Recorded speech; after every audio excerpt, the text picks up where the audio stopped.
제가 한 비만 치료를 20년 정도 했었는데 무조건 굶는다고 내장 지방이 없어지는 건 아닙니다. 쉽게 보시면 안 돼요. 거기다 또 마른 비만이 동반된 내장 비만은 더 심각합니다. 이 지방들이 혈관을 타고 다니면서 온몸에 여러 가지 문제를 일으켜요. 우리 한국 사람들한테 이상한 생각들이 있는데 음식을 먹으면 소화될 때까지 한두 시간은 가만히 있어야 된다. 고스란히 음식들이 내 내장 지방으로 쌓이게 됩니다. 내장 지방을 줄이는데 제일 중요한 것은요,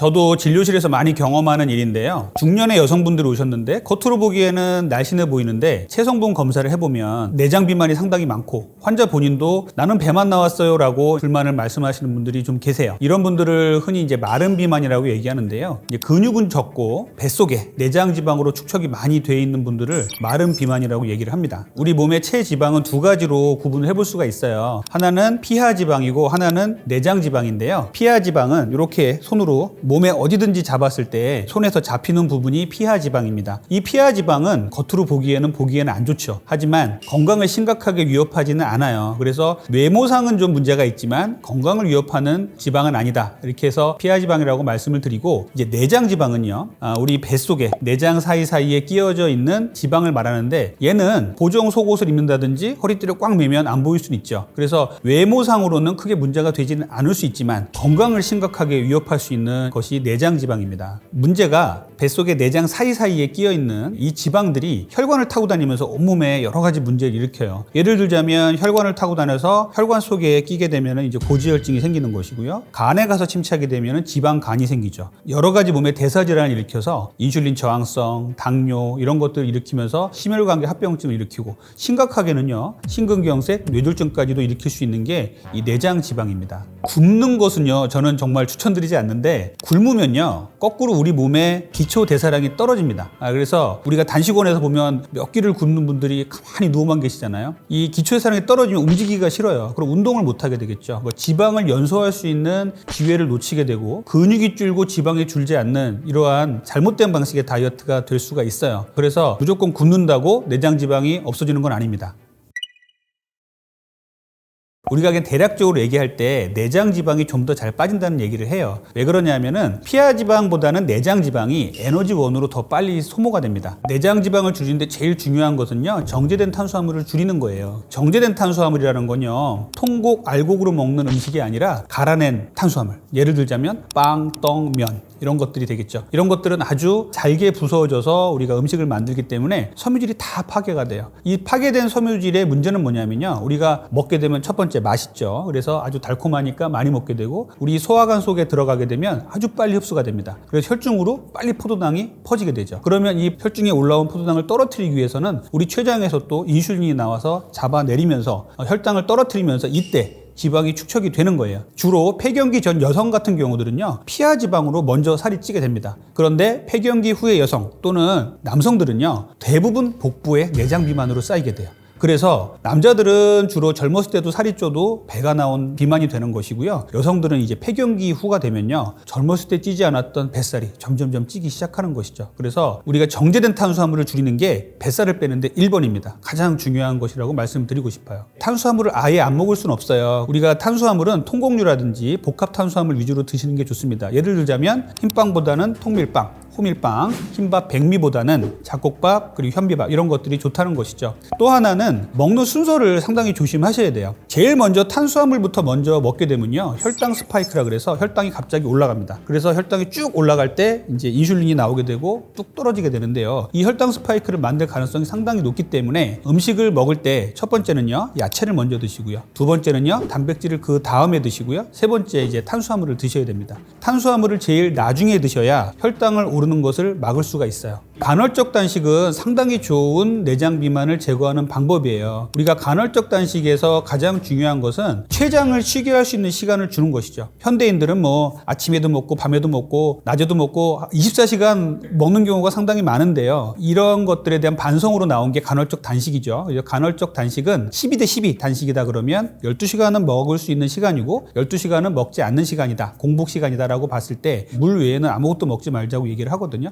이때에 우리 췌장 췌장은 쉬게 됩니다. 인슐린이 일을 안 하게 되는 것이죠. 인슐린이 쉬게 되면은 인슐린 저항성도 떨어지고 뱃살도 줄어들게 돼요. 그래서 우리가 간헐적 단식은 뱃살을 줄이는데 상당히 중요한 역할을 하게 됩니다. 이 내장 지방을 뺄 때 한 가지 꼭 말씀드리고 싶은 것은, 만약에 내가 근육이 부족하지 않다라고 생각하시는 분들은 공복에 운동하시는 것도 추천을 드립니다. 그래서 공복에 운동을 하면요, 포도당이 낮아진 상태에서 우리가 운동을 했을 때 근육을 쓰게 되면 내장 지방을 빨리 소모할 수 있기 때문에 공복 유산소 운동, 공복 근력 운동도 추천을 드려요. 단 당뇨병 환자라든지 근육이 부족하신 분들, 이런 분들은요, 공복 운동은 좀 안 하시는 게 좋아요. 저혈당에 빠지거나 근손실을 유발할 수 있기 때문이죠. 그래서 공복에 유산소 운동이나 근력 운동도 추천드리고요. 요즘에는 HIIT라 그래서 고강도 인터벌 트레이닝이라는 얘기를 많이 합니다. 정말 숨이 차고 심장이 터질 것 같이 운동을 하시고 잠깐은 쉬고 불완전한 휴식을 합니다. 천천히 걷는다든지, 만약에 러닝머신을 탄다면 아주 전력 질주로 1분을 타시고요, 한 30초 정도를 또 천천히 걸으셨다가 다시 또 1분을 아주 강도 높은 운동을 하시고, 이런 것들을 한 5분 정도만 하셔도 우리 몸에 아주 건강에도 유익하고 내장 지방을 잘 태운다는 이런 연구들이 많이 있어요. 그래서 내장 지방을 빼는데 유산소 운동, 근력 운동, 그리고 고강도 인터벌 트레이닝을 같이 병행하신다면 좋은 내장 지방을 태우는 방법이 될 수 있을 것입니다.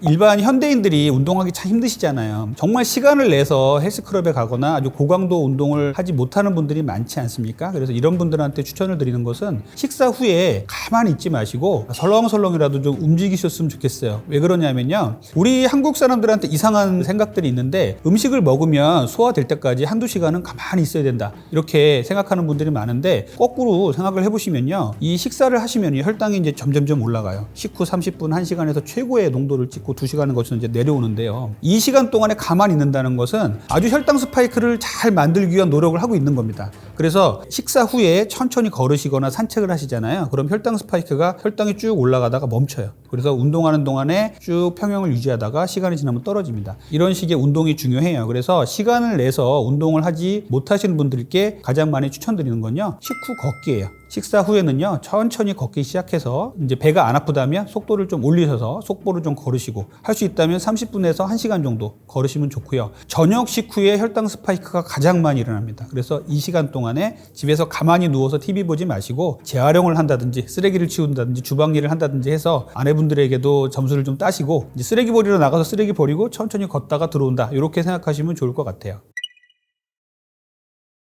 스트레스 폭식이 상당히 중요한 내장 비만의 원인이에요. 우리가 스트레스를 받으면 코티졸이라는 몸의 호르몬이 나옵니다. 이 코티졸은요, 우리 인류가 진화하면서 꼭 필요하게 생성된 호르몬인데요, 이 호르몬이 위기 상황 때 나오게 됩니다. 예를 들어 원시 인류가 추위에 시달리거나 동물에 쫓기거나 이런 상황에서 코티졸이라는 스트레스 호르몬이 나와서, 이 스트레스 호르몬이 지방을 축적시키는 역할을 했어요. 내 몸을 보호할 때 쓰이기 위해서 지방을 아주 깊숙한 곳에다 계속 축적을 했죠. 그것이 피하 지방, 내장 지방이 되었던 것입니다. 그런데 현대인들은 그런 이제 추위와 기아에 시달릴 일은 별로 없지만, 상사에게 시달리거나 금전적인 문제로 스트레스를 받으면 우리 몸이 예전 동물에 쫓기거나 추위에 시달릴 때의 스트레스와 현재 상사에게 혼나던 이런 스트레스 구별을 못하기 때문에 똑같이 코티졸이라는 스트레스 호르몬이 나와요. 이 상태에서 스트레스 받으면 어떻습니까? 단짠 음식 생각나고 매콤한 음식 생각나잖아요. 그러면 또 그 음식을 먹으면 고스란히 음식들이 내 내장 지방으로 쌓이게 됩니다. 그래서 우리가 스트레스를 받았을 때 폭식하는 습관이 내장 지방을 쌓이게 하는 아주 나쁜 습관이에요.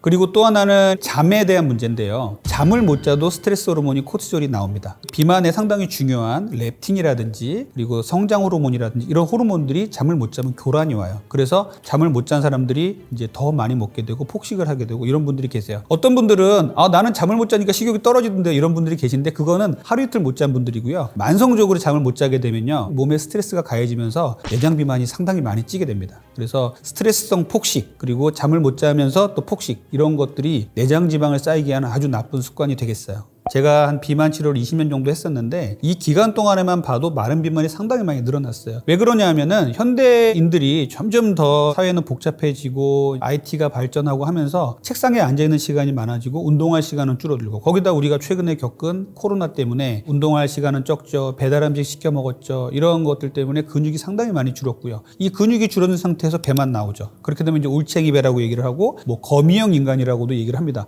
팔다리는 가늘고 긴데 몸통만 더 커지는 이런 상태를 얘기하죠. 그래서 이 마른 비만은요 정말 안 좋아요. 비만 중에서도 마른 비만이 안 좋은 이유는요, 근육은 적고 지방은 많아요. 또 이 지방은 내장 지방에 쌓여 있습니다. 그러면은요 지방을 태울 때 근육이 필요한데요, 지방을 태울 수 있는 근육의 양이 너무 적어요. 그렇게 되면 기초대사량도 떨어지고요, 지방을 태울 수 있는 여력이 없어집니다. 젊었을 때는 그냥 말랐는데 배만 가리고 다닐 수도 있겠죠. 그런데 여성들은 폐경기 전후로 해서 남성들은 이제 40, 50대가 되면은 이 내장 비만이 많아지고 근육이 적어지면요 각종 심혈관계 질환, 근골격계 질환, 여러 가지 성인병으로 고생할 수가 있어요. 그래서 내장 지방을 쉽게 보시면 안 돼요. 거기다 또 마른 비만이 동반된 내장 비만은 더 심각합니다. 지금 나의 상태가 내장 비만이 심하다, 그리고 또 마른 비만이라 근육이 부족하다 하시는 분들은 지금 당장 근육을 조금이라도 늘리고 내장 지방을 빼는 이러한 생활 습관을 가지셔야 됩니다.